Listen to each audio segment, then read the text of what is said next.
Bonsoir tout le monde, bienvenue à Décibel Metal sur les ondes de CIBL 101.5 FM. En ce mardi 18 novembre, ici Pierre Beaubien à l'antenne avec vous pour les 2 prochaines heures. Je tiens à vous rappeler également que l'émission Décibel Metal est en rediffusion sur Spotify Québec et Balado Québec. Vous pouvez aussi nous écouter sur le web au cbl1015.ca ou sur le câble Vidéotron au poste 615. Et aujourd'hui, une émission spéciale, on est également sur YouTube et Twitch. Je tiens à saluer Philippe, Kenzo et Brice des Productions Indigènes. Merci d'être là. Je veux saluer Sébastien Leblanc à la mise en onde. Merci Sébastien d'être là. Cool. Et le grand retour de notre collègue Pat Latour. Salut Pat, comment ça va? Ah, ça va bien, toi? Yes. Pat, en deuxième heure, tu vas nous parler du Gamic. Je vais vous parler... Ça s'en vient bientôt, oui, hein? Le Gamic s'en vient très bientôt. Je vais vous parler du gala de la musique des artisans, de la musique indépendante du Québec, mais plus particulièrement des nominations dans la catégorie métal. Et tu vas faire le calendrier des spectacles à venir pour la prochaine semaine. Exactement, pour la semaine. Parfait. Donc, on va écouter ça. Écoutez, j'ai une émission vraiment spéciale. J'ai l'honneur de recevoir M. Rick Hughes, chanteur de Sword, mais aujourd'hui, il n'est pas là pour parler de Sword. On va peut-être en parler un peu, mais on l'accueille pour parler de son album Rick Hughes Redemption, qui est sorti... d'abord, salut Rick, comment ça va? Bonjour, ça va bien les boys? Oui. Ça va très bien. Hey, merci beaucoup de venir à CBL. Ça fait plaisir. J'étais déjà venu dans le passé, puis Mike Glenn, il est venu le 14 octobre, je pense. C'est le fun. Puis on a la suite des idées parce que Lynx, qui a ouvert votre spectacle ici, juste à côté, chez nos voisins du Club Soda, vont venir la semaine prochaine. Donc, ça, c'est le fun. Moi, je vais vous dire, là, c'est toujours un plaisir parce que, premièrement, vous êtes une station sérieuse, vous êtes bien écouté, vous êtes suivi par les jeunes autant que les plus vieux. Ouais. Fait que moi, votre invitation, je l'ai tout de suite acceptée parce que, comme vous deux, je suis un passionné de musique. Fait que de venir parler de musique avec vous autres, avec votre auditoire, ça me fait extrêmement plaisir. Ben, écoute, merci beaucoup, Rick. Oui. C'est très touchant ce que tu nous dis. En tout cas, moi c'est gentil. Tu sais, Rick, nous autres, notre mission, c'est de faire connaître, oui, les groupes émergents, mais on fait jouer tous les groupes du Québec. On trouve que c'est important. Je le répète souvent, on aime bien ça, nous autres aussi, Iron Maiden, Metallica, mais ils n'ont pas besoin de nous autres pour se faire connaître. C'est ça. C'est qu'il y a un paquet de bands québécois, nous autres, on accepte tout le monde d'ici, là, donc ça nous fait plaisir de te recevoir. Je veux juste te parler du spectacle que vous avez fait au Club Soda il y a quelques semaines. Moi, j'étais là. Puis je vais te dire, Rick, je sais pas si tu es d'accord avec moi, mais il y avait une ambiance de party. Oui. Tu sais, les autres shows étaient excellents. J'en ai vu un paquet de shows de Sword. C'est au Vieux-Port en 85. C'est la première fois que j'y allais à Mansarde. Puis pas à Mansarde, excuse, l'envers close, la moustache, et ça remonte loin. Mais il y avait une ambiance de party. Je sais pas si tu es d'accord avec moi. Oui. Oui, les gens étaient de bonne humeur. C'est comme ça, hein, dans la vie. Tu sais jamais comment ton public va être, puis faut que tu l'acceptes comme il arrive. Tout le temps. Parce que ça dépend de plein d'affaires. Je veux dire, si, mettons, là, depuis 2 jours, toi, ton show, il est annoncé depuis un mois, puis 2 jours avant le show, tout ce que tu entends aux nouvelles, c'est il va pleuvoir, il fera pas beau, il va venter, il fera pas beau, il va pleuvoir, il va pas. Le monde arrive un peu. Mais s'ils entendent une nouvelle, il va faire beau, puis c'est une belle fin de semaine, le monde arrive plus de. Ça, c'est juste un exemple. Puis, tu sais, je pourrais t'en donner plein, mais c'est ça. Moi, j'ai fait des spectacles toute ma vie. J'ai commencé à me donner un spectacle à l'âge de 15 ans. Puis j'ai appris très rapidement à accepter les gens comme ils sont. Autrement dit, moi, qu'ils soient assis, qu'ils soient debout, qu'ils applaudissent pas, qu'ils dansent pas, ça ne me dérange pas. Je les accepte comme ils sont. En tout cas, les gens bougeaient puis participaient. J'étais là, puis c'était wow. J'ai trouvé j'ai aimé aussi vos 2 écrans que vous avez mis en avant du drum. Puis là, on pouvait voir des vieux vidéos, le montage était bien fait. Vous avez fait un beau petit medley aussi. À un moment donné, vous avez fait jouer des tunes, des Black Sabbath, tout ça. C'est que ça je m'y attendais pas. Fait que, on s'est bien amusé. Ça a été une maudite belle soirée. La raison de ça, c'est simple, c'est que toutes les bandes qui arrivent des années 80, qui ont fait du metal ou du hard rock comme Sword, on arrive tous d'avoir fait beaucoup de bars, donc beaucoup de covers, parce que les bars n'acceptent pas souvent que tu fasses tes propres chansons. Ça, c'est dommage. Je te dis, hein? Ben non, c'était ça. Tu sais, je veux dire, il y en a qui l'acceptaient, il y en a qui l'acceptaient pas. Parce que la compétition était tellement féroce, il y avait tellement de bandes qu'eux autres, ils voulaient le party. Puis le party, c'était des tunes connues. Ouais, fait que nous autres, on se prêtait au jeu, on s'en foutait parce qu'on jouait, on se faisait un fanbase, on composait nos tunes, puis ils restaient secrètes.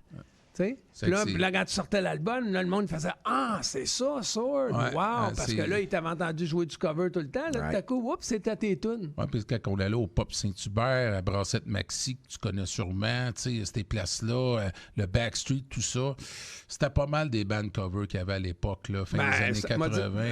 Écoute, au risque de me répéter, tu sais, c'est pas... c'est même pas... mauvais, c'est bon. Parce que, comme les Beatles au Cavern, ils faisaient des standards, des groupes rock and roll américains, des chanteurs blues américains. Je veux dire, tout le monde, tout artiste pop qui se respecte a fait de la scène, puis a commencé en faisant les chansons des autres. Tu parles des Beatles, Paul McCartney est au Centre Bell à soir, c'est le deuxième show, ben oui, c'est encore plein. Ouais. Rick, on est ici ce soir pour parler de ton album qui est sorti, je pense, en octobre, hein? Ça fait à peu près... oui, je dirais... Non, oui, c'est ça, en octobre, exactement, le 5 octobre. Donc, moi, je l'ai là, sous la main. Très bon album. 11 pièces. 10 pièces. Il y a une pièce là, dans la peau. Ouais, un doublon, c'est ça, français-anglais. Écoute, première question. On dit Redemption ou les deux se disent en français? Parce que l'album, il y a des pièces dans les deux langues, français-anglais. C'est Redemption qu'on dit. Pierre, je suis tellement content que tu me poses cette question-là. C'est moi qui est arrivé avec l'idée du titre. Puis, regarde ça que j'ai dit à mon producteur, mon gérant. J'ai dit, j'ai trouvé le titre de l'album. Il dit, c'est quoi? C'est un titre bilingue. Les gens vont pouvoir le dire comme ils veulent. Fait que quand je vais être au Québec, je vais faire des entrevues, ils vont pouvoir dire l'album Rick Redemption ou ils vont pouvoir dire Redemption. Exactement. Ça va dépendre de ce que ça leur tente de dire. Mais je te pose la question, Rick, parce que ben, tu sais, si ça avait été des pièces en anglais, OK, Redemption. Mais il y a des pièces dans les deux langues. C'est que là, je regarde, puis là, je revire, je regarde la pochette, je dis, oh, attends une minute, là. Je sais que c'est un détail, c'est pas bien grave, là. Mais j'étais là, attends, je vais poser la question, c'est Redemption ou Redemption? Puis là, je regarde, il y a des pièces dans les deux langues. Le choix, c'est important pour toi de le faire dans les deux langues. Comment l'idée est venue, ouais? Absolument. Cet album-là, c'est un des albums les plus importants de ma vie. Parce que à l'âge où je suis rendu, il m'en reste beaucoup moins à faire que j'en ai fait. Donc, chaque album que je vais faire à partir de celui-là va être tout aussi important. Et puis là, quand c'était le temps de choisir les tunes, moi, j'ai dit à mon producteur et à mon gérant, j'ai dit, très important, je veux des tunes en français. Ils m'ont dit, ben là, on fait ça à l'international. Et oui, c'est ça. Les Québécois, c'est des internationales. Je veux dire, Cirque du Soleil, Céline Dion, name it. On brille à travers la planète, puis les gens savent qu'on a un côté francophone très, très fort, mais la raison première, c'est que moi, j'étais un gars, j'ai eu des chiens toute ma vie, j'étais un gars loyal. On le voit sur tes réseaux sociaux. Non, moi, je suis loyal, je suis fidèle, en amitié, en amour, en affaires, je suis très, très loyal et fidèle. Et puis, c'est surtout par loyauté. L'album est tellement important que je ne voulais pas laisser le peuple québécois qui a mon dos, en anglais, qui dit That's got my back, depuis 40 ans.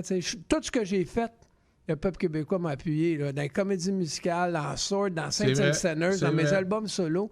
Fait que là, c'est la raison.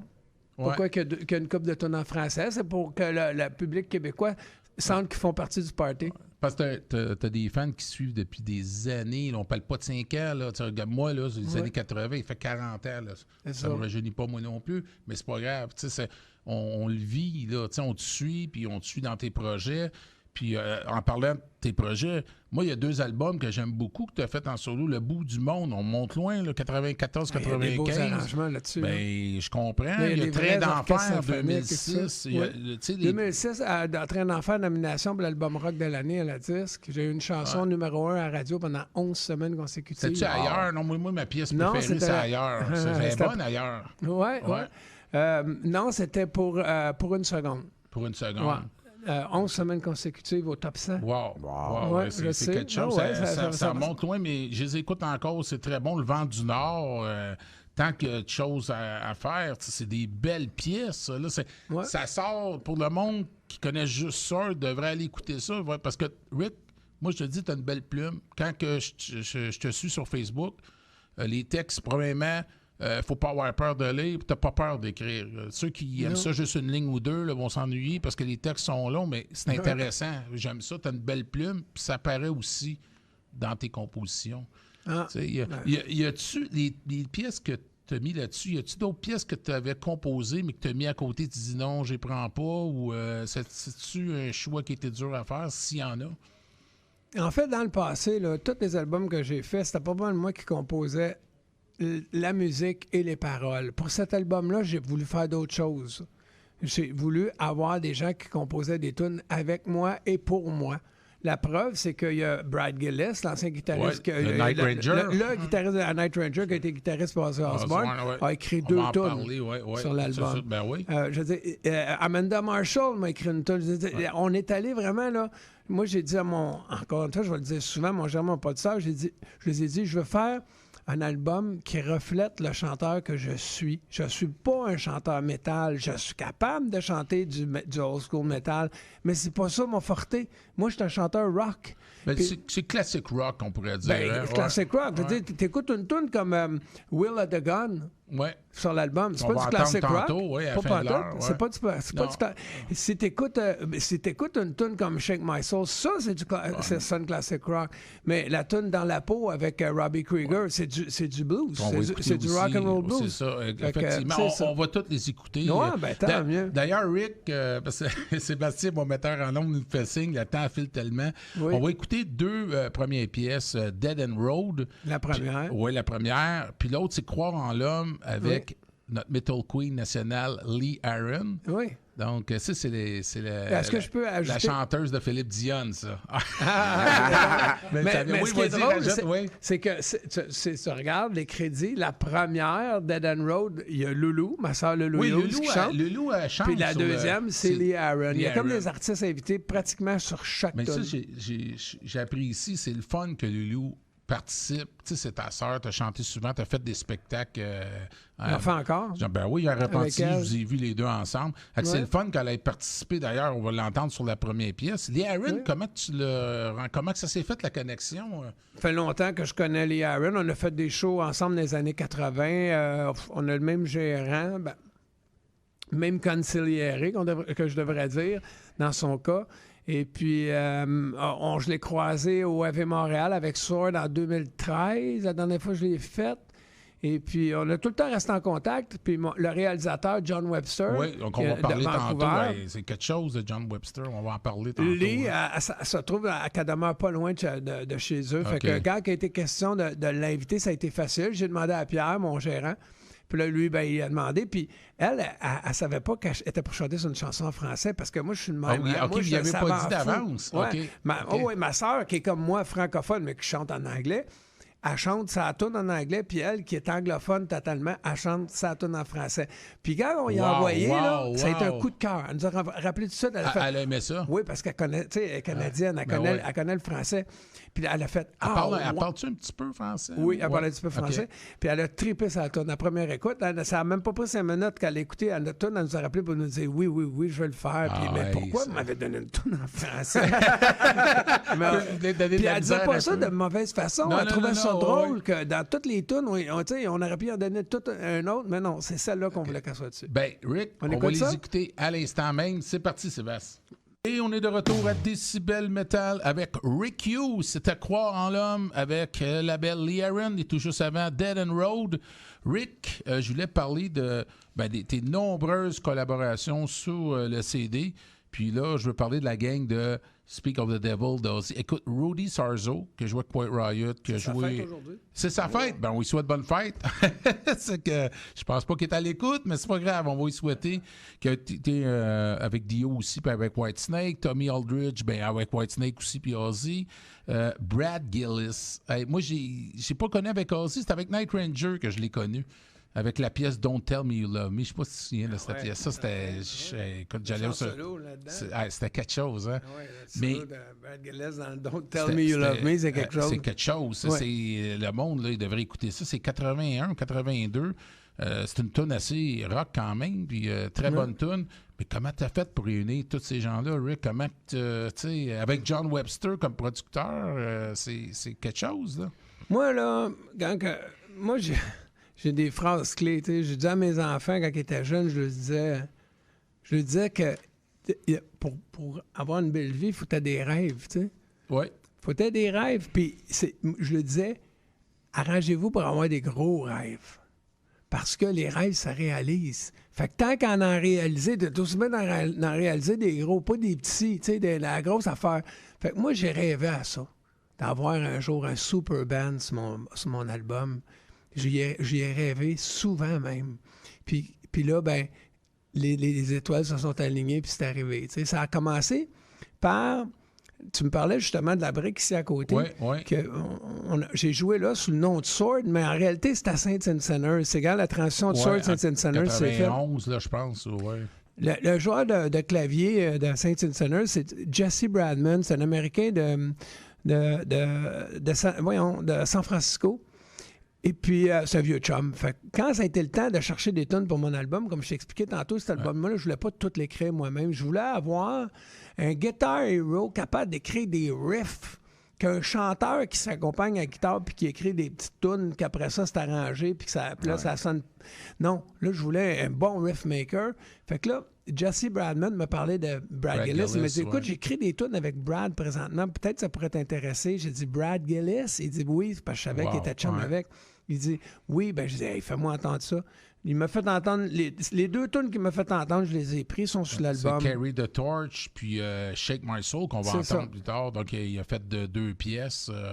C'est un monument. Tu sais que quand tu entends ça, ces noms-là, puis Rick Hughes associé avec eux autres, wow!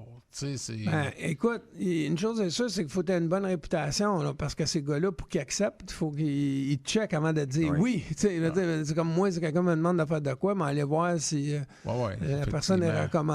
T'sais. Une sorte de due diligence là, que tu vas faire. Ben, j'imagine. Hein? Puis là, ben, ça a commencé comme ça, où ce que Brad a accepté de me laisser ses chansons. Puis là, ben, moi, j'ai fait ma version, puis j'étais content de savoir qu'il les aimait, qu'il trouvait ça vraiment bon. Puis c'est lui qui joue sur les chansons. C'est lui qui les a coproduites avec c'est les seules chansons coproduites, parce que tout le reste, c'est John Webster tout seul, mais pas ces deux chansons-là. Ils ont fait ensemble. Et puis là, quand ça a été le temps de faire le cover de The Real Me, moi, mon gérant me demandait, pourquoi The Real Me? Pourquoi tu veux faire des Who?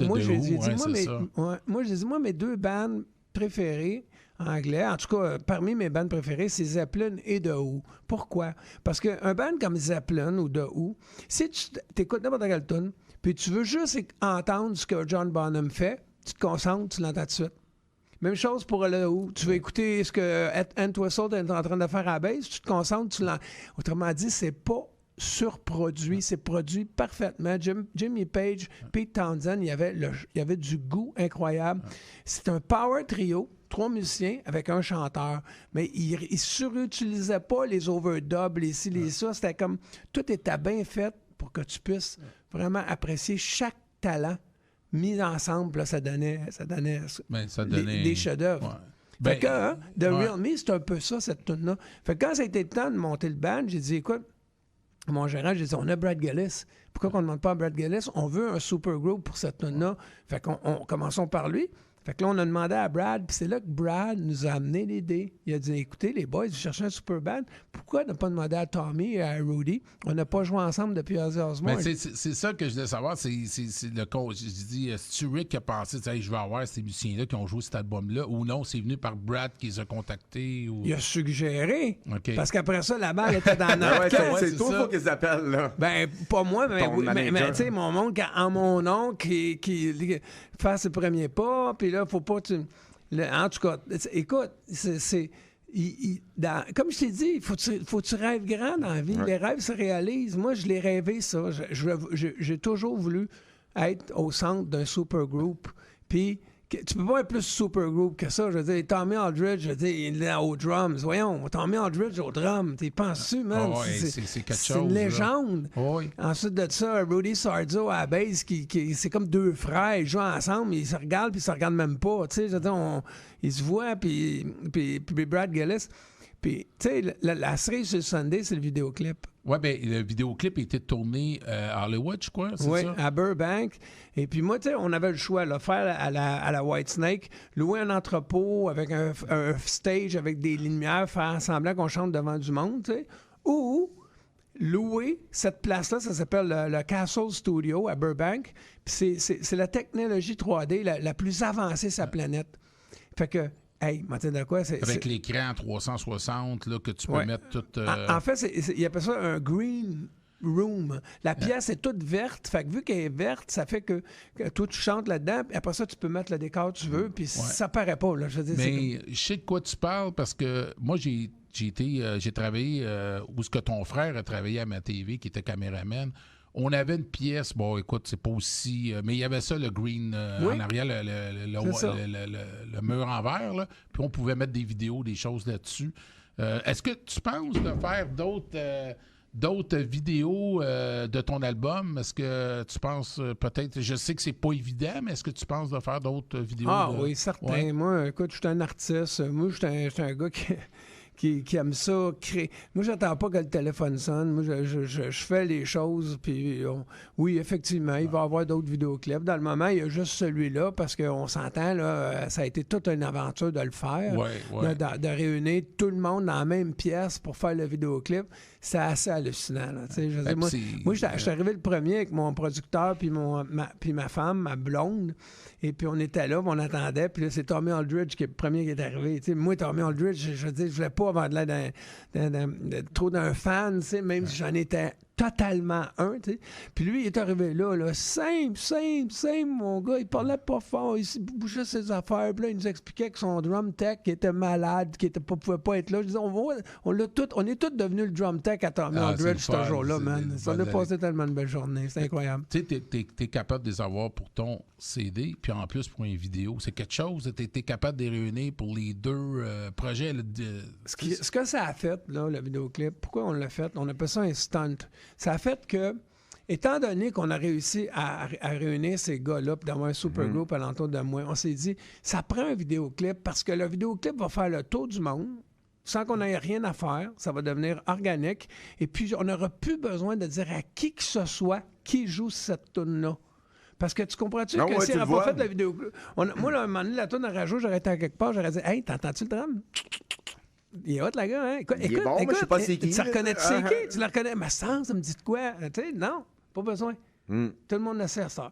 Rick, je voulais te demander juste avant d'écouter, parce qu'on va aller écouter la pièce, mais juste avant, ils ont tous joué sur l'album d'Ozzy. Je me demandais, t'as-tu déjà rencontré Ozzy dans ta carrière? Ou...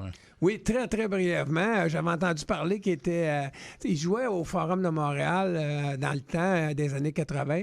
Et puis, tout le monde savait qu'Ozzy tripait d'aller à Moustache. Nous autres, on jouait là à Moustache. C'était le club juste en arrière du Forum à l'époque. Écoute, nous autres, on jouait là 2-3 fois par année, 6 soirs par semaine. Tu te parquais là, tu jouais du mardi au dimanche. Oui, c'était à l'époque, 2-3 sets par soir, qu'on voit plus ça aujourd'hui. 2-3 sets par soir, du mardi au dimanche. Le mardi, il n'y avait pas un chat. Mercredi non plus. Le jeudi, il commençait à avoir du monde. Le vendredi, t'avais plus de voix. C'était une belle époque. T'avais plus de voix, man, parce que ça avait chanté du Maiden, des CDC, des affaires pas chantables. C'était une autre époque, mais ça a formé la voix. Chose. Fait qu'on s'était allé là, un soir comme ça, c'est un coup de tête en se disant peut-être qu'Ozzy va être là. Puis comme de fait, il était débarqué, puis moi, j'étais dans les toilettes, puis là, il était dans les toilettes avec plein de monde en train de jaser. Moi, j'ai attendu mon tour pour y parler, puis ça a été bien spécial. Ah ben c'est le fun, des belles anecdotes. Okay. Écoute, on va écouter Real Me, puis ça va être des pubs après, puis on revient tout de suite pour la suite d'entrevue. C'est parti, Sébastien. Et on est de retour à Montréal Metal à CIBL 101.5 FM, toujours avec Rick Hughes. Rick, je voulais parler de John Webster, de son studio, de l'enregistrement qui s'est fait. Tu peux nous en parler en Californie? En fait, à Vancouver. Le studio, Little Mountain Studio, c'est à Vancouver. C'est en Vancouver, OK. Oui, tu sais, au Canada, là, les années 80, là, les musiciens de la planète au complet, il y en avait beaucoup qui venaient enregistrer au Canada. C'était soit à Morin Heights, c'est ça, ou soit à l'autre bout, du pays, à Vancouver, au Little Mountain Studio. Ça s'appelle maintenant le Hypersonic Sound, mais c'est le même studio. Ils n'ont rien changé. Les mêmes photos, c'est murs, tout est là. Et puis, écoute, moi, mon album, là, c'est un album qui est organique, qui est fait à l'ancienne. Dans le temps, là, et c'était connu, au Little Mountain Studio, il y avait le loading bay. Ça, c'est où ce que tu arrives, c'est une porte de garage où tu débarques l'équipement. OK. Il s'était rendu compte que c'était là la meilleure place pour enregistrer les drums. Imagine-toi. T'es sérieux? Puis ça se fait là encore? C'est là qu'on a fait, nous autres, les drums de cet album-là. OK. Oui. Là, imagine-toi, ils font construire un studio à l'époque qui coûte des centaines de milliers de dollars d'isolation, d'acide, tout ça, pour faire une bonne place pour enregistrer les drums. Puis se rendre compte en bout de ligne que c'est dans le garage qu'ils n'ont pas mis une scène. Motley Crue, les drums de Tommy Lee ont été pris là. Bon Jovi, plein de monde. Puis cet album-là, c'est le même qu'on a fait ça. Ah, yeah, OK, wow. Avec John Webster, Sean Kelly, guitariste de Lee Aaron, de Molly Hatchet. Et puis, voyons, j'ai oublié le nom du drummer puis du bassman. Ils se sont installés là avec John Webster. Puis moi, j'avais une session à distance. Et puis, ils ont tout tapé l'album. Ça a pris une couple de semaines d'installer là au Little Mountain Studio. Comme à l'ancienne. On a monté les tunes. On appelle ça les blueprints. Ouais, l'enregistrement, ça a pris combien de temps? Tu dis une couple de semaines? L'album a pris 2 ans à faire. Mais pour aller chercher le rhythm section, les sections rythmiques de tout l'album, là, ça nous a pris une couple de semaines au Little Mountain Studio avec Sean Kelly, John Webster qui en plus joue des claviers. Et puis notre drummer et notre bassman. Je vais leur retrouver son nom d'ici la fin de l'entrevue parce que je veux le nommer. Et puis, c'est pour ça, moi, mon album, je l'écoute souvent, ça sonne comme dans le temps. Dans le temps, là... Ouais. Un peu garage band, là, tu sais, un bon son épuré, là, pas trop travaillé là, technologiquement, là, c'est... C'est ça. Puis la technologie est là, parce que John Webster, c'est un savant fou. Je veux dire, ce gars-là, il n'y a pas un... Il sait tout sur tous les nouveaux programmes, toutes les nouvelles façons d'enregistrer, toutes les consoles inimaginables. Sauf que on a mélangé les deux. On a vraiment enregistré l'album comme ça. On appelle ça le blueprint. On a tout allé chercher chaque tune. Puis après ça, toutes les overdubs, ils ont été faits ailleurs. Dans un studio à Vancouver, à John Webster. D'un studio à Los Angeles avec Amy Keys, le studio de Robbie Krieger, des Doors. C'est ça. À Montréal, quand on a enregistré Ma Sœur, on a fait des overdubs partout. Puis le but, c'était-tu, je vais faire ça comme old school pour que quand je vais arriver live en show, on peut reproduire ça assez fidèlement à ce qu'il y a sur l'album, ou c'était pas le but non plus, mais... Le but, c'était de suivre ce que John Webster avait le goût de faire. Parce que, tu sais, quand tu as un réalisateur de cette trempe... John Webster, je veux dire, c'est comme si t'avais ChatGPT sur 2 pattes pour faire un album. Le gars, il sait tout, il connaît tout, il sait où mettre le drum, où mettre la bass pour que quand c'est le temps de faire le mix, en tout cas, tu sais, c'est un peu John Webster qui était l'architecte. C'est la première fois que tu travaillais avec lui? Ou, oui, première fois, oui. OK. Puis écoute, c'était pogné tout un producteur, là, je veux dire, comme tu as parlé, il a travaillé avec un paquet de bands, là, surtout des bands des années 80 que nous autres, on a connus, là, tu sais, Motley Crue, t'en parlais. Wow, c'est quelque chose. Amy Keys, elle a collaboré sur cet album-là avec. Ouais. Wow, belle rencontre. Comment tu l'as rencontré? C'est grâce encore une fois, tu sais, que je te disais tantôt que j'ai demandé au gérant de trouver des tunes que moi, j'aurais pas écrit. Je voulais d'autres. Donc, on est allé vers Jerry Stauber. C'est un gars de Montréal qui demeure maintenant à Los Angeles, qui écrit pour Johnny Hallyday, pour plein de monde que j'aime. On lui a demandé des chansons, puis il nous en a proposé plusieurs. Puis j'en ai pris. Mais il y a Dans la peau qui. Dans la peau. Ouais. Et l'autre, c'est Dead End Road. Oui, qu'on a fait jouer au début. Ouais. Ouais. Puis Dans la peau, il l'avait écrit pour Johnny Hallyday et Amy Keys, parce que c'était sa choriste soliste dans son spectacle. Puis c'est souvent elle qui chantait avec lui les duos qu'il voulait faire, qu'il avait enregistré avec d'autres chanteuses, mais que là, c'était elle, la chanteuse de service, là, parce qu'elle a tellement une voix incroyable. Là, une belle voix.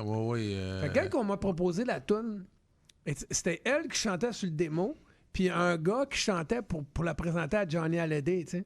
Puis moi, je l'ai reçu de même, la chanson. Fait que quand je l'ai reçu, j'ai dit au gars, j'ai dit à Jerry, Jerry, moi, j'aime ta tune, je veux la faire, mais est-ce que je peux avoir Amy Keys qui chante? C'est tellement bon ce qu'elle fait, j'aimerais ça que ça soit elle qui soit sur l'album. Puis ça a marché. Encore une fois, il a demandé, elle a dit oui. Puis là, c'est là que Robbie Krieger, le guitariste des Doors... oui, ça, c'était une autre chose.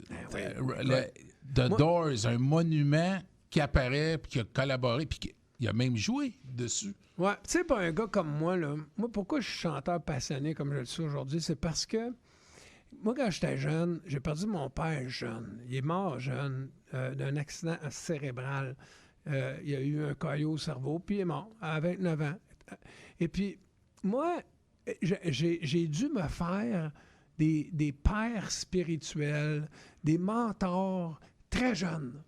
Puis, je comprends, ouais. c'était des musiciens. C'était Elvis. C'était les films d'Elvis Presley, parce que mon père avait aimé Elvis Presley. Fait que moi, j'écoutais ses films. Puis là, je me voyais comme Elvis. Puis après ça, c'était plein d'autres chanteurs. Mais à un moment donné, il est arrivé les The Doors. Moi, à 15 ans, là, les gars, là, d'avoir perdu mon père à 8 ans, là, je me suis tellement fait brasser. La vie était tellement difficile qu'à 15 ans, là, j'étais totalement perdu. J'étais complète. Je me sentais comme un étranger sur une planète étrangère. J'avais l'impression que je ne fitais pas nulle part. Quand mon père est décédé, on a déménagé constamment. Je veux dire, on est devenu pauvre, là. Tu sais, je veux dire, tu perds dans ces années-là, c'est quelque chose. Ma mère, elle travaillait pas. Mon père avait un groupe. Ma mère, elle chantait dans son groupe. Parce que la musique est arrivée jeune chez vous. Je sais Oui. que ton père est décédé quand tu étais jeune, mais je le sais, dans les entrevues que tu faisais avant, très tôt, ta mère vous a tout initié à la musique, hein, je pense. Oui, grâce à ma mère. Parce qu'un coup, mon père est décédé. Lui, il jouait de la guitare dans un band, puis elle chantait dans le band. Un peu de Johnny Cash, Jude Carter, kind of deal, tu sais. Et puis moi, ben, écoute, dès l'âge de 12-13 ans, qu'on était pauvre, on se faisait couper l'électricité en plein hiver. Moi, je disais à ma mère, maman, j'ai pas le luxe, on n'a pas le luxe que j'aille à l'école. J'ai pas pu aller au secondaire. Je suis allé travailler pour ma mère. Puis, je voulais devenir musicien. Fait que moi, ça me prenait des instruments de musique, puis j'avais pas personne à me les acheter. Fait que moi, mes premières payes, là, j'ai donné à ma mère, puis à un moment donné, là, quand ça a été correct, puis que je m'en étais ramassé un peu, je vais acheter ma première guitare. Puis, tu sais, c'est comme ça que j'ai commencé. J'ai appris à jouer de la guitare pour ma mère. Parce que elle, je le voyais, on allait dans des parties quand j'avais 10-11 ans. Mon père, c'est une couple d'années qui était mort. Quelqu'un sortait une guitare, elle venait heureuse. Parce que là, il y a quelqu'un qui jouait, puis là, elle pouvait chanter. Tu sais? Fait que moi, à un moment donné, j'ai fait non, ça va être moi son prochain guitariste. C'est bizarre, tu sais, hein? Mais c'est comme ça a commencé. Puis j'apprenais des tunes, puis là, j'ai montré à ma mère. Oh, wow, ouais, puis là, OK. Tu connais-tu la tune de Kenny Rogers? Kenny Rogers, took the fine time to leave. Là, j'ai 3 accords. OK, ben oui, là, c'est bon. Là, on jouait ça. Mais je me demandais, dans vos parties de famille aujourd'hui, est-ce que si vous êtes des musiciens, tu sais, ton frère, il est drummer, ta soeur, elle chante. Est-ce que vous faites encore de la musique? Nous autres, quand on était jeunes, mon grand-père jouait de l'accordéon, du violon. Il y avait beaucoup de musique. Ça s'est perdu au milieu des années 80. Là. Aujourd'hui, là, il n'y a plus de musique. On peut en faire jouer un peu, mais personne ne joue comme dans les années 70. Vous autres, chez vous, est-ce que c'est encore la musique est très présente dans vos parties? Ou... Ben, tellement que moi, je veux dire, écoute, aujourd'hui, c'est ce que j'ai fait. Aujourd'hui, je me suis occupé de ma maison, des chiens. J'ai pelleté un petit peu, puis j'ai joué de la guitare, puis j'ai chanté pas mal de la journée de mes chiens. Je veux dire, moi, j'ai des guitares, j'ai des pianos à la maison, puis je veux dire, dès que je m'ennuie, je prends une guitare, puis là, je joue une tune de, je sais pas, moi, Johnny Cash, Zeppelin, une de mes tunes. Puis, fait que, dans les parties, c'est la même affaire. Le party pogne, il y a de la musique. Non, des fois, il n'y a même pas de musique, nous autres, quand on fait des parties. On est des affaires à se compter, on parle, puis à un moment donné, wow, il y a quelqu'un qui sent une guitare, puis là, un djembé, un cahoon, puis là, il y a quelqu'un qui fait le mouchard, la guette, puis là, on joue du CCR, plein d'affaires. C'est tellement vrai que tu dis. On a fait, nous, ici, à Montréal, Décibel Metal, on a fait un vernissage, là, 2 semaines. Ben, il y a un qui faisait de la peinture, il a sorti son accordéon. Je ne sais pas si Philippe s'en souvient. Puis il a commencé à jouer de l'accordéon. Il y en a un autre, la trompette, puis du trombone, puis il partait poigné là-dedans. Tu sais, la musique réunit toutes ces choses-là. C'est de quoi je suis sûr qu'il s'en souvient, parce que accordéon, trompette, c'est des instruments le fun dans ta barouette. Quand quelqu'un sort ça, c'est comme wow, c'est pas tout le monde qui est capable de jouer de ça. Le partait poigné dans la place. Puis, écoute, la musique, c'est ma religion. Puis tu disais que la musique, c'est un art qui est important dans la vie des gens. Je t'ai déjà entendu en entrevue là, parler de ça. Puis c'est vrai que la musique... c'est ça que je disais à propos de Robbie Krieger, c'est que moi, quand j'étais jeune, là, les Doors, je me suis comme un peu affranchi. Je suis devenu un homme en écoutant les Doors parce que, comme je disais, je me sentais étranger, je me sentais que je ne fitais pas nulle part. Tout à coup, j'ai entendu Jim Morrison parler de ci puis de ça. Puis j'ai fait « Ah, je suis pas tout seul de ma gang. » Non, Jim Morrison, wow, c'est devenu mon idole. Puis là, toutes ces affaires à guitare, ça devenait... Il n'y a pas personne qui jouait de guitare comme Robbie Krieger. Il y a juste lui qui jouait de même. Puis il a accepté de faire l'album avec Fait que toi. là, quand c'était le temps de recorder, parce que quand Amy Keys... Regarde comment je suis... Comme, dans la vie, tu fais ta chance. Fait que là, moi, quand c'était le temps de recorder Amy Keys, on m'a dit... OK, Amy, elle veut le faire, mais il faudrait la recorder à Los Angeles parce qu'elle est occupée et elle est à Los Angeles présentement. Puis il y a un studio, celle-là de Robbie Krieger, on est habitué de travailler là. Fait que pendant qu'elle recordait, moi, j'ai dit à mon gérant, mon producteur, je dis là, on va pousser notre lock encore un peu plus. On va demander à Robbie Krieger qui joue sa tonne. Ça a marché? Ben ouais, là, mon gérant m'a dit, t'es fou dans la tête. Mais que je suis fou dans la tête, c'est ça. C'est une belle folie, mon affaire. On t'as pousse raison. notre lock. Moi, là, si je peux avoir une toune avec le guitariste des Doors sur mon album, là, j'ai ça pour le restant de ma vie. T'as même 2 versions, là. Absolument. Fait que tu comprends-tu? Moi, j'ai ça là, dans la vie. Moi, j'ai un album que j'ai le guitariste des Doors qui joue dessus. Mais ça, c'est un album héritage. Puis c'est pas une question de fierté, c'est une question de me dire « Aïe, j'ai tellement fait des bonnes affaires dans la vie pour me rendre où je suis rendu. » Rick, si tu permets, je m'excuse de te couper, Non, mais c'est parce vas-y. qu'on veut faire jouer tes pièces. Mais on va faire jouer Carry the Torch. Bon, c'est pas été bien original, tu vas me dire, mais j'ai été en ordre. C'est bon, ça, c'est parfait, ça. J'ai dit, garde, je vais y aller en ordre, on va pouvoir en parler. Puis c'est ça que j'ai fait. Puis excellent album. Puis encore une fois, moi, j'invite les gens à se procurer ton album. Ben, on en parle. On peut se procurer où ton album? Partout. Partout. Tu peux le commander sur Amazon. Tu peux le commander directement chez Propagande ici à Montréal. Toi, tu l'as acheté chez Renaud-Bré. Oui, Archambault, il y en a. Partout. C'est la meilleure façon d'encourager un artiste, c'est d'acheter son album. Parce que le monde nous dit « Ouais, il n'y a plus besoin, c'est avec le numérique. » Ouais, t'en as besoin certain. Tu serais peut-être encore une table tournante à la maison, un joueur de CD. Nous autres, Pat, je sais que... Moi, je suis collectionneur de vinyle. Moi, j'ai une table tournante. Nous autres, ici, l'équipe, on encourage pas mal. Dans les spectacles de la marchandise, on encourage ça. Effectivement. Moi, le seul problème que j'ai avec ça, c'est que je rentre pas dans le chandail. Mais ça, c'est mon problème. On va t'en faire un juste pour toi, Pierre. Une version américaine. Tu le mériterais. Une version américaine, c'est bon. On va faire jouer la pièce Will of the Gun. Peux-tu nous en parler un peu de la pièce? Moi, comme je t'ai dit tantôt, là, cet album-là, j'ai dit à mon gérant, le plus important, là, c'est que je veux pas avoir une toune qui ressemble à une autre toune. Moi, je suis un chanteur rock. Je suis pas un chanteur de métal. Je suis un chanteur rock. On salue les gens parce que les gens ils nous voient. Ils nous envoient la main. Effectivement, on est à hauteur de Moi, je suis un chanteur de Sainte-Catherine. rock. Puis pourquoi je te... Là, on m'envoie des becs. Là. Ben oui. Pourquoi moi, je dis que je suis un chanteur de rock? Parce que dans le rock, t'as tout. T'as le pop rock, Dead End Road, la tune qui a commencé. Oui, effectivement. T'as du blues rock, Dans la peau. T'as du hard rock, Shake My Soul. Ouais. Puis, t'as du rock, un peu musique du monde, Will of the Gun. Ouais. Tu comprends? Moi, j'adore la musique rock pour ça. C'est que c'est tellement diversifié quand tu y penses. Là. Ouais. Puis, tu peux-tu nous parler de Jacob D. Raps? Jacob de Raps. Écoute, ça, là, c'est un guitar hero du Québec. Parce qu'il fait partie de la pièce. Là, oui, ça. il joue et sur mon album. Je suis tellement fier de ça. Il y a Brad Gillis, qui est un guitar hero, puis que lui, il a gagné ses galons. Puis il y en a un autre qui s'appelle Jacob de Raps, qui est connu internationalement. Il vient de Saint-Georges-de-Beauce. Au Japon, ils disent de lui le nouveau Van Halen. Oui, c'est un gars d'ici. Jacob. C'est hallucinant. Fait que là, sur Will of the Gun, c'est un petit solo qu'il fait, puis tu vas voir, il est spécial son solo, c'est out of space, là, son affaire. Mais tu parles de solo, je m'excuse de revenir en arrière, mais Real Me, la vraie pièce, n'a pas de solo. Vous autres, vous en avez mis un. Hein? C'est ça, j'hallucine pas, là. C'est bien ça. Hein? On a fait notre version, parce que toi, tu disais que il y avait Wasp, mais il n'y a pas juste Wasp qui a fait la Real Me. Il y a plein de monde qui l'ont repris. Ils l'ont tout repris pareil. Nous autres, on a ajouté des sections parce qu'on s'est dit, voyons, on a Brad Gillis. On prend un solo de guitare. Il était bien content de ça. On l'écoute, Will of the Gun à l'instant, puis on vient en entrevue après. Okay. C'est parti. CIBL. On est de retour à Décibel Metal à CIBL 101.5 FM. Toujours avec Rick Hughes. Wow, c'est une très belle pièce, Rick. Tu disais que l'album variait beaucoup dans les styles. On en parlait hors d'onde, là. T'expliquais là, des pièces classic rock. Tu peux nous parler un peu des... Moi, mon idole, c'est Robert Plant. Tout le monde sait ça. Je suis la chanteuse de Led Zeppelin.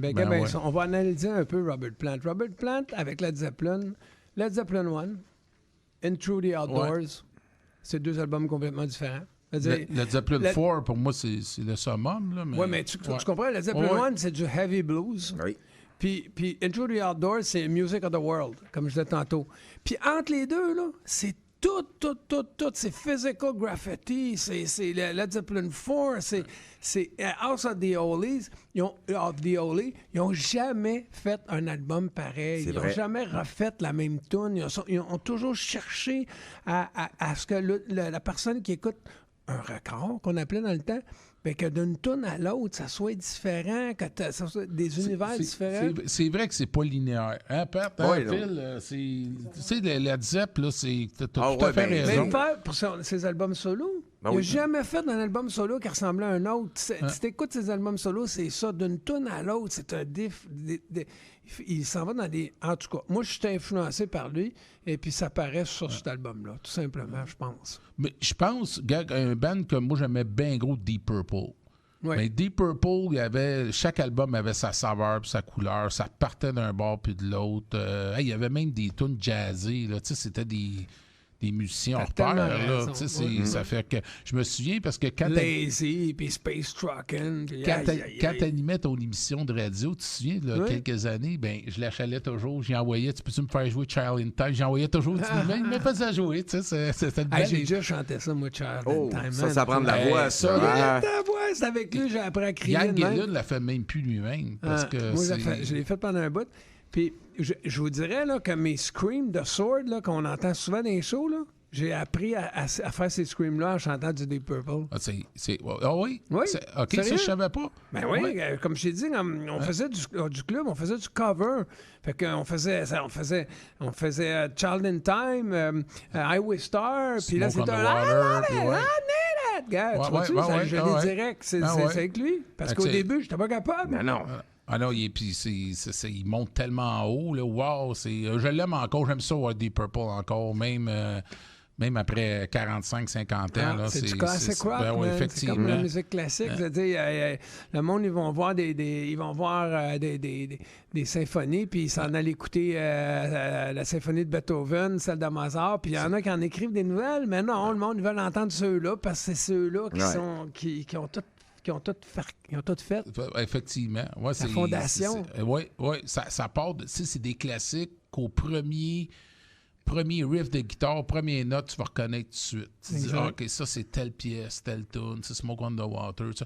Mais écoute, Sword, là, Follow the Wheel, Stone Again, ça te prend pas 4 notes pour reconnaître la pièce. Non, écoute, quand on a fait des albums de Sword, là, dans ces années-là, on était influencé par les plus grands, tu sais, Zeppelin, Maiden, Judas Priest, on le dit, Deep Purple, Black Sabbath, c'était ça nos influences. Fait que là, on voulait faire de quoi d'aussi bon, mais sinon meilleur, parce que on voulait pas être meilleur qu'eux, mais on voulait amener de quoi de nouveau dans le jeu, tu comprends?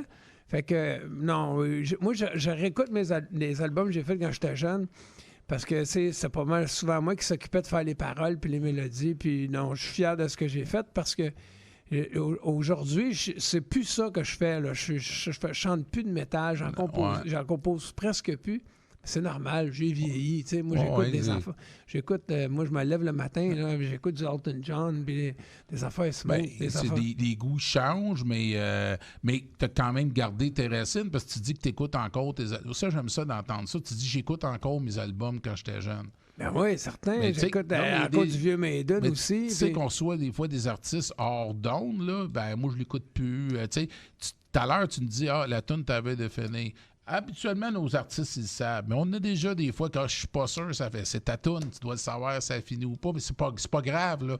On est content de les avoir. Mais tu sais, encore d'aimer qu'est-ce que tu faisais à l'époque, puis pas le renier, c'est quelque chose, c'est le fun, parce que c'est en toi, là, ça fait partie de ton héritage musical. Là. Ben, tu sais, ça m'a tellement amené du positif dans ma vie, Sword. Je veux dire, quand tu penses à ça, Metalize nous a amené la première partie de Metallica, la première partie de Motorhead. On a fait le tour du monde grâce à Metalize. Après Sweet Dreams, on est parti avec Alice Cooper. Après ça, avec Saints and Sinners, je suis parti avec Bon Jovi. Je veux dire, la musique m'a tellement amené que je n'ai aucun regret. Aucun. C'est que, même dans les moments difficiles où j'ai vécu des affaires tough à cause de la musique, j'ai bien dit à cause. Parce que des fois, j'ai vécu des belles choses grâce à la musique, mais des fois, à cause de la musique, j'ai vécu des affaires. Je ne regrette pas pantoute. Non, moi, c'est comme. J'ai été mis sur cette terre pour être un chanteur, pour attirer pour rassembler les gens. Et les faire oublier le quotidien pendant une couple d'heures. Parce que le studio, c'est important, mais moi, où ce que j'aime le plus être dans sa planète, c'est sur une scène. Rick, excuse rapidement, parce que je disais ma fille. Tu t'excuses, parce qu'il faut toujours me couper, moi. Oui, bien, on va écouter Shake My Soul, une autre pièce avec Brad Gillis. Ouais. Puis après, ben, on a parlé dans la peau. Là, j'ai la version, je pense que c'est la version française que j'ai au début, avec Robbie Krieger, ton idole, The Doors, Not Idol. Donc, on va écouter ça, puis on vient tout de suite avec la conclusion de l'entrevue. Deux grands guitaristes. On commence avec une tune avec Brad Gillis, puis l'autre, c'est Robbie Krieger. On s'en va bien. Avec Rick Hughes, ça va être beau dans vos oreilles. Decibel Metal CBL, c'est quelque chose quand même. Hein? On est contents, on est fiers de ça. C'est parti, Sébastien. On est de retour à Montréal Metal, Decibel Metal. Tu vois, j'ai fait l'erreur parce qu'on vient de changer de nom cette année, donc je m'excuse. À CBL 101.5 FM, on vient d'écouter Dans la peau avec Robbie Krieger et tout juste avant Shake My Soul, une tune qui brasse pas mal avec Brad Gillis. Et là, on va écouter les trois dernières tunes, mais ça va brasser qui va jouer à la fin de l'heure. Mais Rick, on va écouter Perfect World et Someday qui s'en viennent. Tu peux nous en parler un peu de qui a collaboré de ces pièces-là? Oui, bien, la chanson Someday, c'est une de mes chansons que j'aime beaucoup parce que je l'ai écrite v'là une trentaine d'années.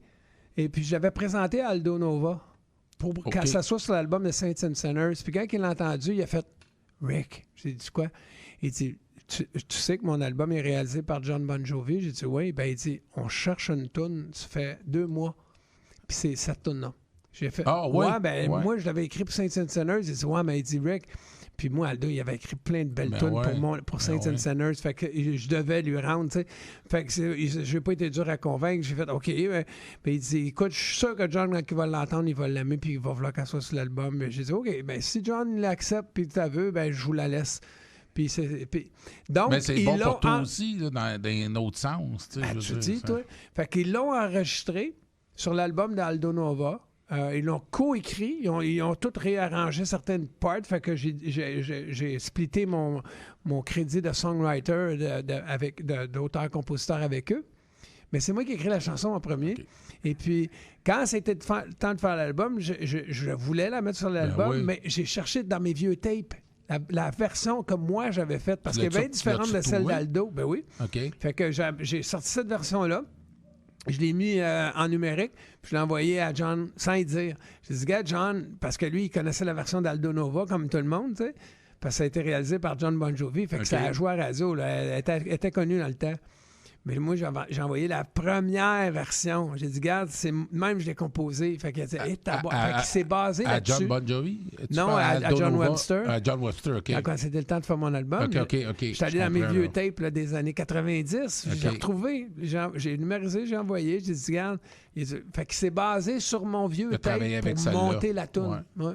Ah, wow. Il n'a rien pris, là. Il a tout refait, mais il s'est inspiré de la cassette que j'avais numérisée. L'essence de la toune reste quand même là.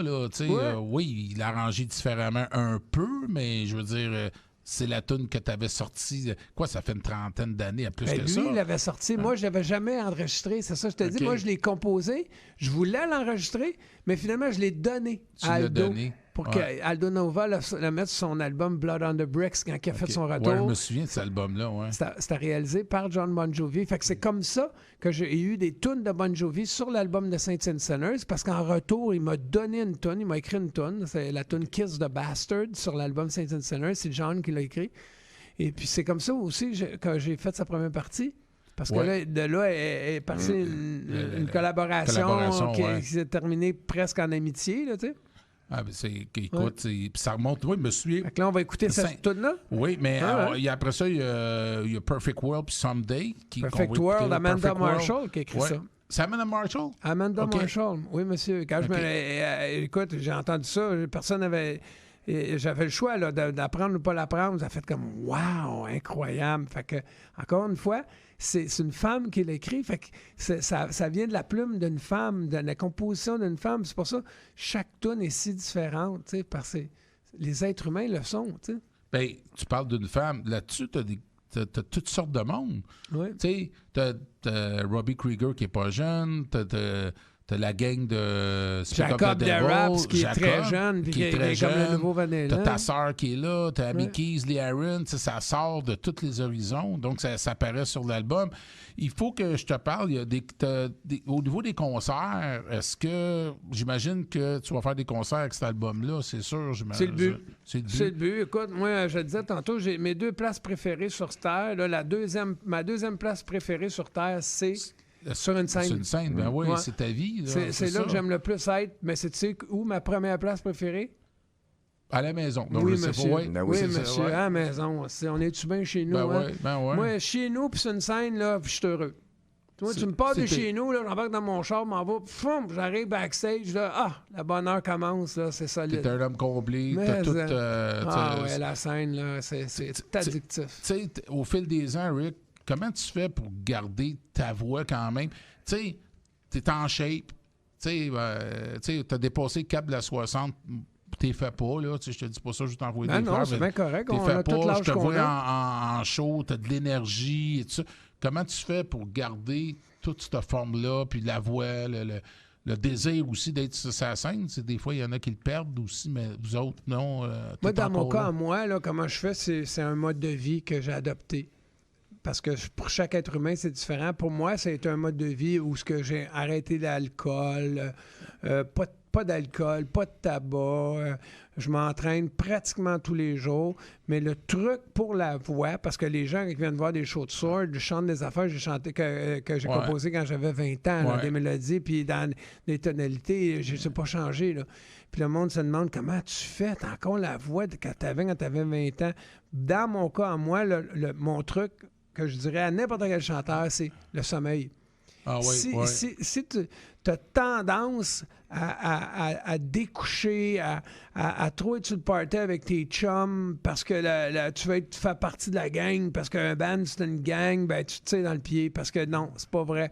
Le chanteur, lui, il faut qu'il se mette un peu à part. C'est dans le sommeil que ta voix se repose, que tu sois un orateur, quelqu'un qui parle, là, qui fait des conférences, là, il perd sa voix, il peut pas faire sa conférence. Lui, il a fini sa conférence, là, un professionnel, là, il s'en va se coucher. Parce que quand tu dors, tu parles plus. Tu dors. De reposer sa voix. T'es 8 heures de temps que tu dis pas un mot.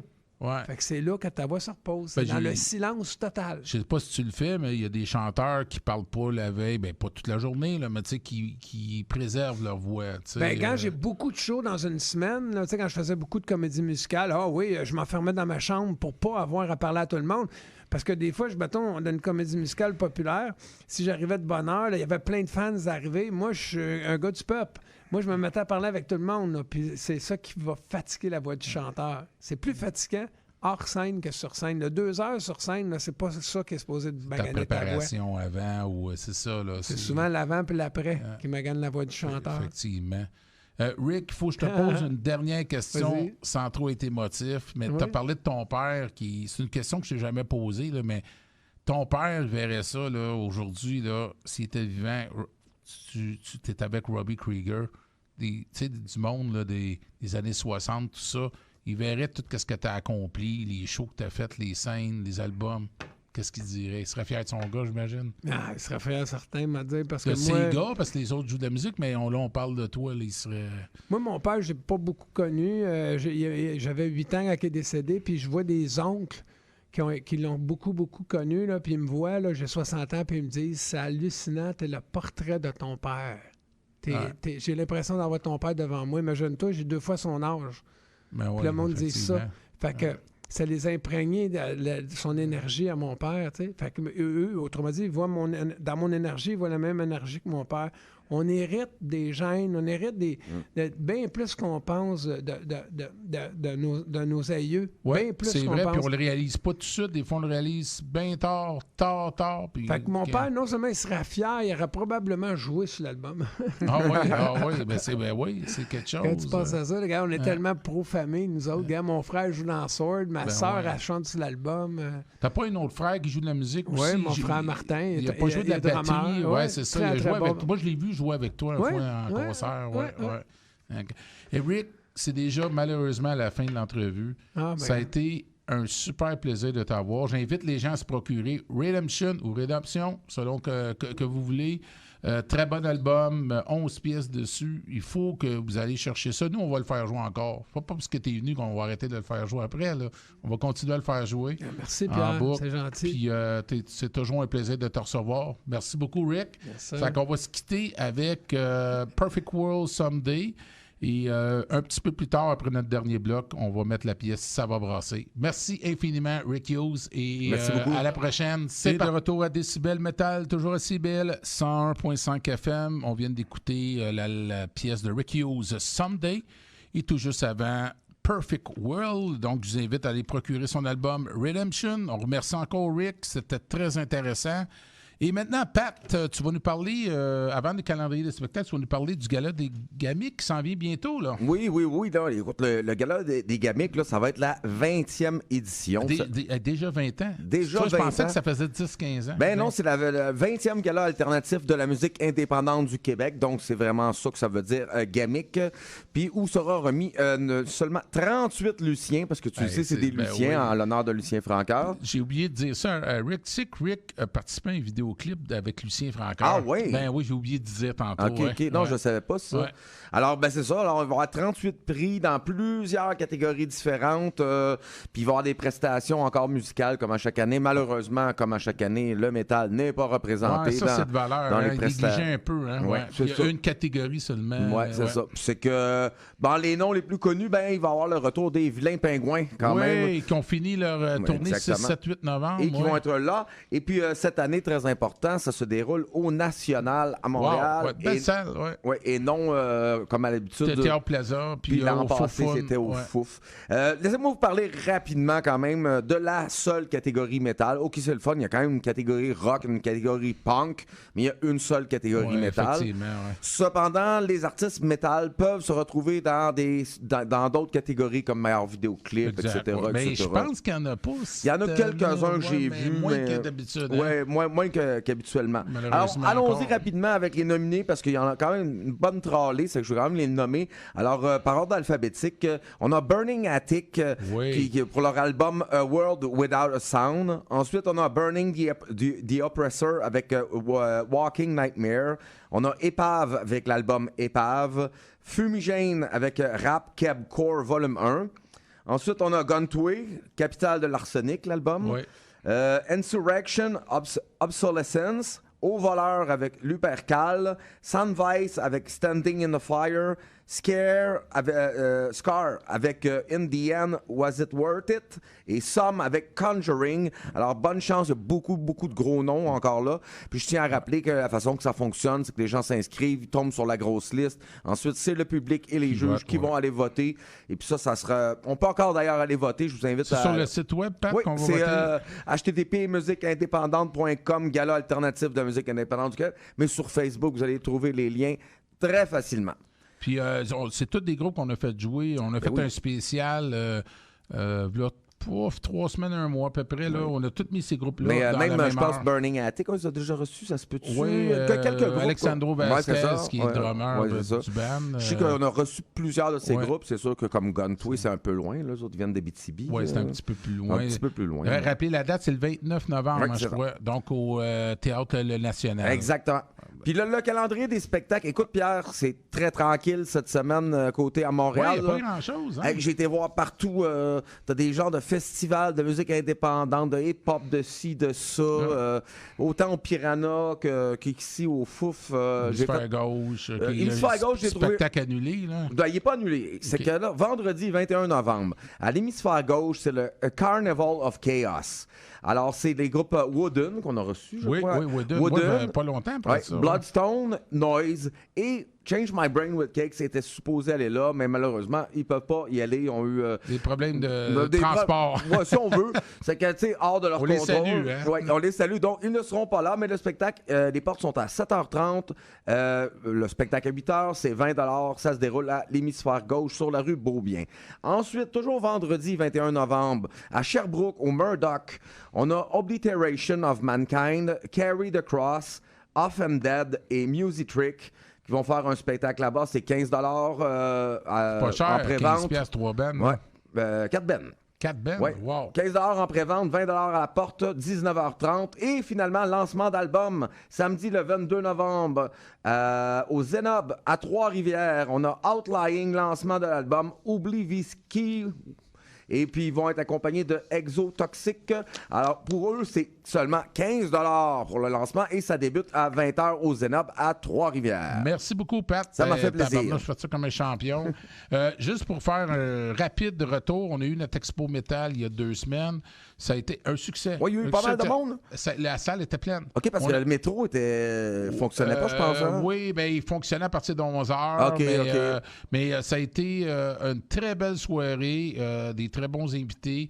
La qualité des peintures, des toiles, wow, les œuvres. Mais on a été surpris par la quantité de monde. Oh. Nous, on s'attendait à peut-être 40, 50 personnes. Puis selon la propriétaire, on frôlait le 100. Là. La place, il y avait du monde debout. OK. Donc, ça a été un succès. Je voulais saluer Sonia Deschamps qui m'a aidé. Sonia là, m'a aidé énormément. C'est la co-organisatrice. Comme conseil, c'est elle qui fait nos logos, nos bannières ici à Décibel Metal. C'est elle qui l'avait fait avec toi aussi l'an passé. Oui, hein? exactement. Ouais. Donc, elle a fait tout le travail, toute la logistique. Encore une fois, le site web, la page web. La page Facebook, les logos, c'est tout elle qui a fait. Donc, je voudrais remercier Chantal Arroyo aussi du Café Ligne Verte qui nous a reçus comme un charme. Tous les artistes qui ont fait partie de la distribution. Merci beaucoup, Philippe.